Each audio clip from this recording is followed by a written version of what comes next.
If only there were a book that talked about some of the ridiculous things that are going on. Hey, look at that, a book about the ridiculous things that are going on in the churches these days. Specifically, chapter 4, it is titled, Pastors Who Think That Jesus Needs Help. That's right.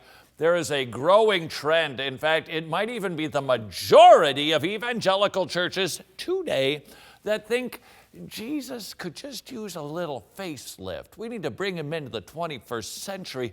You know, that sandal-wearing man from Galilee just doesn't attract the attention of people today. So what do? We gussy him up. We don't think that unbelievers will want to come to church. Hey, you're onto something there. So what we need to do is create, for instance, chapter 4, sermons and sermon series that will tickle the ears of the pagans and maybe cause them to go, hey, I don't like Jesus. No, scratch that. I hate Jesus, but I love that movie. I think I'm going to go to church on Sunday and give up my worldview. Not one, but 2 demonstrations for you. The most current trend in this effort would be the Star Wars sermon series. That's right. Star Wars sermon series. Here are the details. We look at it as getting people who might not go to church, interested in hearing what this is about. You know what they call that in the secular world? That would be a bait and switch. You got people not interested in your product, so offer them something else that they really love. You get them to come in and whoop!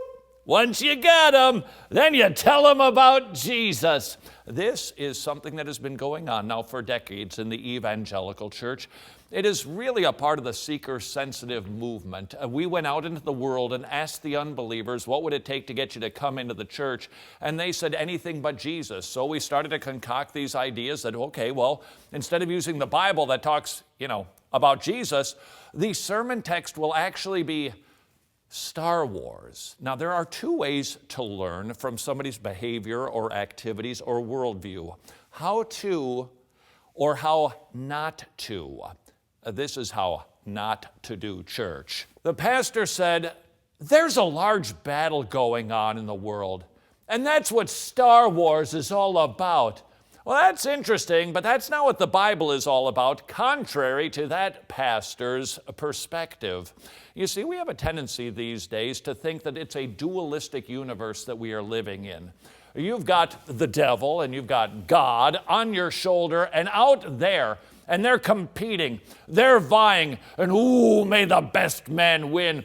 Who will control the universe? Will it be the devil or will it be God? That might be the way it is in Star Wars, but that's not the way it works biblically. You see, the devil is God's devil. There's no battle. We are not concerned that the cards might fall in the wrong direction. The tables will turn, and the devil could end up ruling the universe. No, God rules the universe in the future, in the past, right now. The devil is God's devil. The text of Star Wars, to try to explain this is how the universe operates, is actually contrary to what the Bible says. More from the Star Wars church. The pastor believes the Star Wars franchise carries concepts similar to the ones found within Christianity, which is really kind of interesting, because if I'm not mistaken, George Lucas wrote it from a Buddhist perspective. But what do I know? Quote, there's the whole thing of having faith in something you can't see. And of course, Yoda has a lot of good messages, ideas, and stuff. You see, this is perplexing to me. A guy who's that articulate shouldn't need props and gimmicks like Star Wars clips. Imagine somebody attending this church. They're a professing believer, and they go to church expecting to hear from, the Bible, but instead The whole shebang is about Star Wars, and this happens to be a believer who knows nothing about the franchise.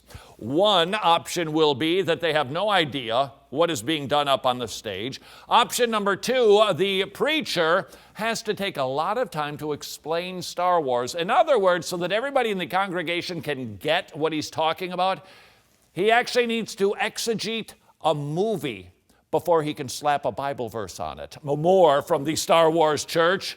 The stage inside the church's worship center will include large lightsabers, cool, while individuals dressed as stormtroopers, Chewbacca, and others will make appearances.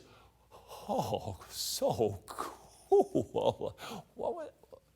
What was that story about Jesus driving out the money changers because they turned God's temple into something that it wasn't intended to be on? Well, who knows those Bible stories when we got Star Wars to preach on.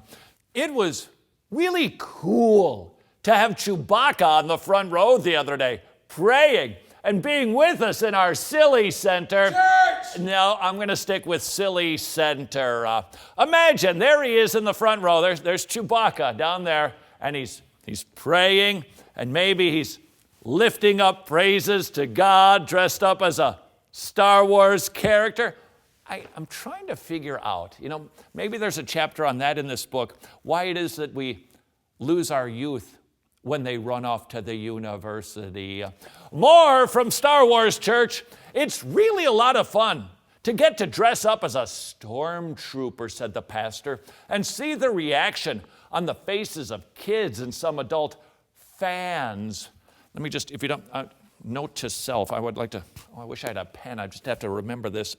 Fanboys should not become pastors. I wanted to remember that. It makes me feel good that it creates a happy moment for a kid or for someone who was a Star Wars fan when the first movies came out. It's rewarding, it's inspiring, but it's not church. Unbelievable. Hold on. Last one. Some people, said the pastor, are trying to get me to play a drum solo with a praise band while I'm dressed as a stormtrooper. That would be a lot of fun, but I don't know. Maybe if they clapped and cheered a lot and called my name and I said, how's about this section? Do you want me to? Or how's about that section? Do you want me? Am I going off script? Is that not what the guy just said?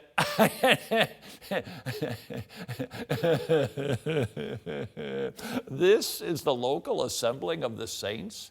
This is the visible manifestation of the invisible church of Jesus Christ. This is the bride that he died for. We now have to kind of usher him off the stage and replace him with Star Wars characters, Chewbacca, and a drum-playing pastor dressed up as a stormtrooper.